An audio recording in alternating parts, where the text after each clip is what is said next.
Assalamualaikum. So today, group 2, we will talk about the impact of colonialism. So we will start with the introduction. During the late 19th century and in the first half of the 20th century, most of the Malay Peninsula, like most of the Southeast Asian, was under colonial rule, including Tanah Melayu. We can see at the flow chart over there. Starting with 1511, Portuguese colonization in Malacca, and then next we have Dutch, which is in 1641. Malacca fell into the hand of Dutch, and then we continue with 1824, the colonization of British. It doesn't stop there because after British, the colonization of British, there is Japan. But the colonization is stopped until British. As the Malaysians know, British colonization was the longest compared to others and the biggest colonization. The British had merged all aspects of the Malaysian administration that had been ruled by the Malay rulers. Next, Malaysian colonial past is complex and had a major impact on the nation's economy, society and culture because Malaysian history of colonialism is the story of the foreign powers navigating its gorgeous landscapes and leaving a lasting impression on its people, economy and cultural heritage, which what the Malaysians have today. So the first impact of colonialism in Malaysia is culture. Malaysian culture has been substantially shaped by the colonialism, leaving a lasting impact with colonialism by the Portuguese, Dutch and British throughout the Malaysian history. Malaysia's cultural environment is shaped by a variety of the influences, each that adds to the country's rich cultural heritage. Multiculturalism. Malaysia is a post-colonial country with multi-ethnic diversities.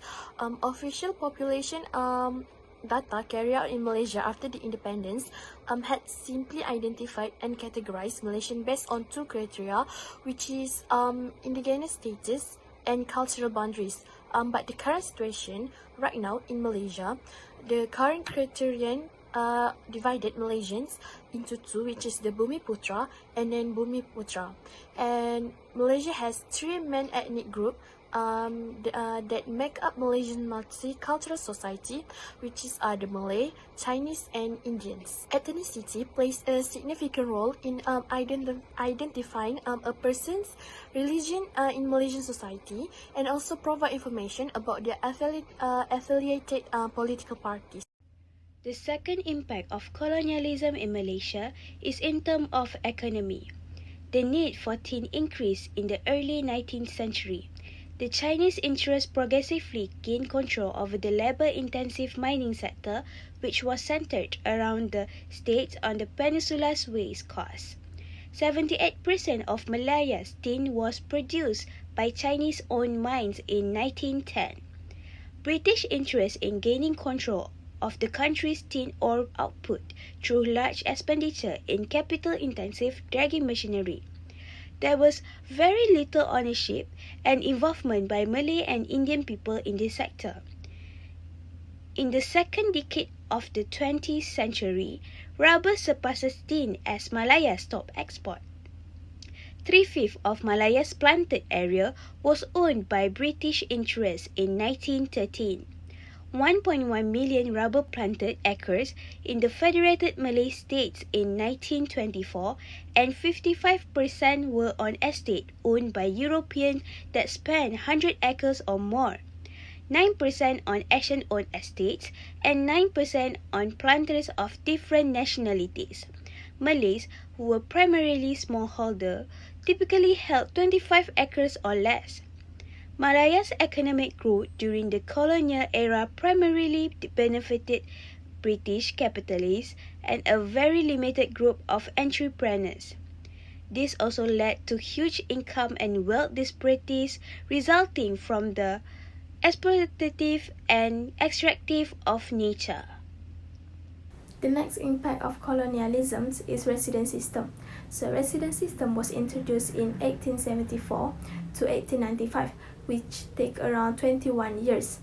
The reason why it was established or it was introduced is to maintain the ancient governing systems of Malay states while still having the power or the authority over them. So how did they do it? Back then, there are the colonial officers that were assigned as the advisors of the Sultan, which is the leader of the Malay states. So every time the Sultan want to make decisions for the Malay states, they need to get the advice or the opinions from their advisors.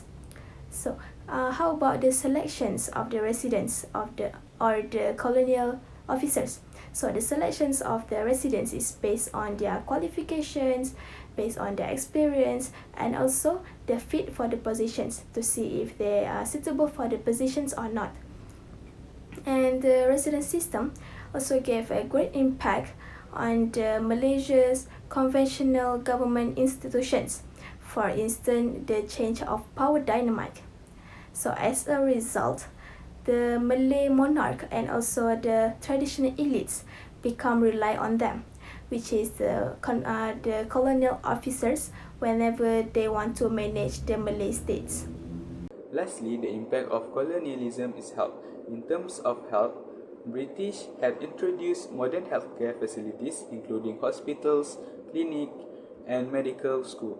Moreover, it helped to professionalize healthcare, producing local doctors, nurses, and other medical professionals trained in Western medicine.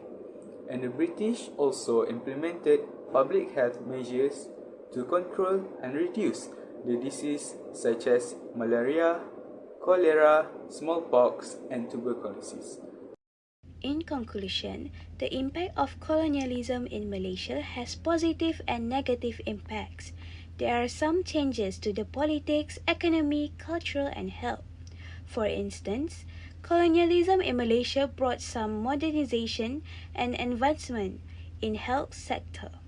Besides that, in terms of economy, the divide and rule tactics that were invented by the British increased the social and ethnic tensions among the people and caused conflicts and riots in Malaysia. The other example of negative impacts of colonialism in terms of cultural are indigenous language and cultures were weakened by the cultural imposition of Western standards and ideals were caused by colonialism. The government and security in Malaysia need to be improved and strengthened so that Malaysia cannot be colonized easily by foreign intervention in the future.